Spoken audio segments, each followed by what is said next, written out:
Hello students, हम कर रहे थे पीरियोडिक क्लासिफिकेशन यानी कि पीरियोडिक प्रॉपर्टीज़ हम कर रहे थे कि लेफ़्ट टू राइट या फिर ग्रुप में या फिर पीरियड्स में हम अगर जाते हैं तो कैसे जो कुछ प्रॉपर्टी हैं वो कैसे चेंज होती हैं। तो जिसमें हमने आयनाइजेशन एंथैल्पी का हम कर चुके थे। नेक्स्ट टॉपिक जो है वो हम आज करने वाले हैं इलेक्ट्रॉन एफिनिटी या फिर इलेक्ट्रॉन गेन एंथैल्पी। देखो बेटा, मैंने आपको बताया था इलेक्ट्रॉन गेन एंथैल्पी क्या होती है कि जब भी कोई एलिमेंट, क्या बताया था हमने, जब भी कोई एलिमेंट इलेक्ट्रॉन को गेन करता है then amount of energy release is known as electron gain enthalpy. ठीक है, यानी कि जब भी कोई एलिमेंट इलेक्ट्रॉन को गेन करेगा तो जो एनर्जी बाहर निकलेगी उसको बोला जाएगा। अब हमने देखा कि एक एलिमेंट है, एक एटम है जिसका इतना साइज है और एक एटम है जिसका इतना बड़ा साइज है। यहाँ सेंटर में क्या होता है, न्यूक्लियस। अब इलेक्ट्रॉन यहाँ पे है, ये जल्दी इलेक्ट्रॉन को गेन करेगा या फिर ये करेगा? ऑब्वियसली ये करेगा। क्यों? क्योंकि देखो न्यूक्लियस के इलेक्ट्रॉन क्या हो गया, नज़दीक हो गया, यानी कि न्यूक्लियस चार्ज ज़्यादा हो गया, फोर्स ऑफ अट्रैक्शन ज़्यादा हो गया। ठीक है, तो जो इलेक्ट्रॉन एफिनिटी या इलेक्ट्रॉन गेन एंथैल्पी होगी वो क्या होती है, साइज़ के इन्वर्सली प्रोपोर्शनल होगी। अगर साइज बड़ा होगा तो electron gain enthalpy, electron affinity कम होगी, साइज छोटा होगा तो ज़्यादा होगी। दूसरा आता है इसमें न्यूक्लियर चार्ज। देखो न्यूक्लियर चार्ज, अगर न्यूक्लियर चार्ज क्या होता है, force of attraction. Nuclear charge अगर ज़्यादा है तो इलेक्ट्रॉन एफिनिटी की वैल्यू भी ज़्यादा होगी। नेक्स्ट आता है इसमें स्क्रीनिंग इफेक्ट। स्क्रीनिंग इफेक्ट क्या होता है, रिपल्सन। अगर रिपल्सन होगा ज़्यादा तो इलेक्ट्रॉन को गेन कर ही नहीं पाएगा। ठीक है, तो स्क्रीनिंग इफेक्ट अगर कम है तो इलेक्ट्रॉन एफिनिटी ज़्यादा होगी। अब नेक्स्ट आ जाता है स्टेबिलिटी। देखो नेक्स्ट पिछली वीडियो में हमने किया था कि हाफ फिल्ड और फुल्ली फिल्ड ज़्यादा स्टेबल होते हैं। अगर कोई एलिमेंट की जो इलेक्ट्रॉनिक कॉन्फ़िगरेशन है वो हाफ फिल्ड या फुल्ली फिल्ड है तो वो स्टेबल होगा। ठीक है, तो वो इलेक्ट्रॉन को गेन नहीं करना चाहेगा। ठीक है, तो जो स्टेबिलिटी होती है इलेक्ट्रॉनिक कॉन्फ़िगरेशन की, अगर वो है तो इलेक्ट्रॉन एफिनिटी कम होगी, अगर वो नहीं है तो इलेक्ट्रॉन एफिनिटी ज़्यादा होगी। एक होता है डायरेक्शनल नेचर ऑफ ऑर्बिटल्स, इसके भी क्या होता है, इन्वर्सली प्रोपोर्शनल होता है। क्लियर? अब हम नेक्स्ट इसमें बात करें कि हम जब डाउन द ग्रुप या लेफ़्ट टू राइट जाएंगे तो क्या होगा।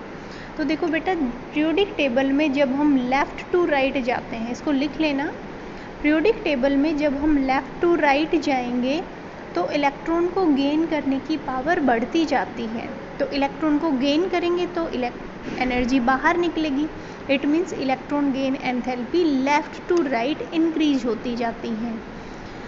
और उधर हम देखें डाउन द ग्रुप में देखें तो देखो डाउन द ग्रुप जाएंगे, हमें पता है साइज क्या होता जाता है, बढ़ता जाता है, और साइज बढ़ेगा तो ये इलेक्ट्रॉन गेन एंथैल्पी घटेगी। तो डाउन द ग्रुप जाएंगे इलेक्ट्रॉन गेन एंथैल्पी की वैल्यू घटती जाएगी। इसमें एक्सेप्शन है वो मैं आपको बता रही हूँ। देखो नाइट्रोजन, ऑक्सीजन और फ्लोरीन, यहाँ पे देखो ये नाइट्रोजन, ऑक्सीजन और फ्लोरीन, यहाँ पे फॉस्फोरस आता है, यहाँ पे सल्फ़र आता है और यहाँ पे क्लोरीन आता है। डाउन द ग्रुप जाएंगे तो क्या होनी चाहिए, डिक्रीज होनी चाहिए क्योंकि साइज बढ़ रहा है। लेकिन इलेक्ट्रॉन गेन एंथैल्पी नाइट्रोजन से ज़्यादा फॉस्फोरस की होती है, ऑक्सीजन से ज़्यादा सल्फ़र की होती है, फ्लोरीन से ज़्यादा क्लोरीन की होती है। ये क्यों होती है? क्योंकि नाइट्रोजन का साइज हो गया छोटा, इसके आउटरमोस्ट सेल में बेटा 5 इलेक्ट्रॉन। ऐसे ही ऑक्सीजन का भी साइज छोटा है और इसके आउटरमोस्ट सेल में 6 इलेक्ट्रॉन, और फ्लोरीन के आउटरमोस्ट सेल में कितने, 7 इलेक्ट्रॉन। तो ये इजीली इलेक्ट्रॉन को गेन नहीं कर पाएंगे क्योंकि यहाँ पे इलेक्ट्रॉन डेंसिटी ज़्यादा होगी। छोटा साइज हो गया, आउटरमोस्ट सेल में इलेक्ट्रॉन ज़्यादा हो गए, तो इस वजह से इलेक्ट्रॉन को ये इजीली गेन नहीं कर पाते। जबकि यहाँ पे हम नीचे इनमें देखें फॉस्फोरस, सल्फ़र और क्लोरीन, इनका साइज़ थोड़ा सा बड़ा हो गया, जिस वजह से इलेक्ट्रॉन डेंसिटी कम हो गई है। इलेक्ट्रॉन थोड़े दूर दूर हैं, रिपल्सन कम हो गया, तो ये इनके कंपैरिजन में इजीली इलेक्ट्रॉन को गेन कर सकते हैं। क्लियर? तो ये हो गया अपना इलेक्ट्रॉन गेन एंथैल्पी का। अब लास्ट में हम देखते हैं इलेक्ट्रोनेगेटिविटी। इलेक्ट्रोनेगेटिविटी क्या होती है?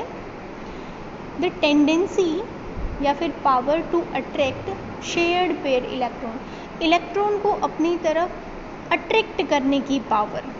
ठीक है, अगर साइज छोटा है तो इजीली वो अट्रैक्ट कर सकता है, साइज बड़ा है तो इजीली अट्रैक्ट नहीं कर पाएगा। ठीक है, न्यूक्लियर चार्ज की वजह से।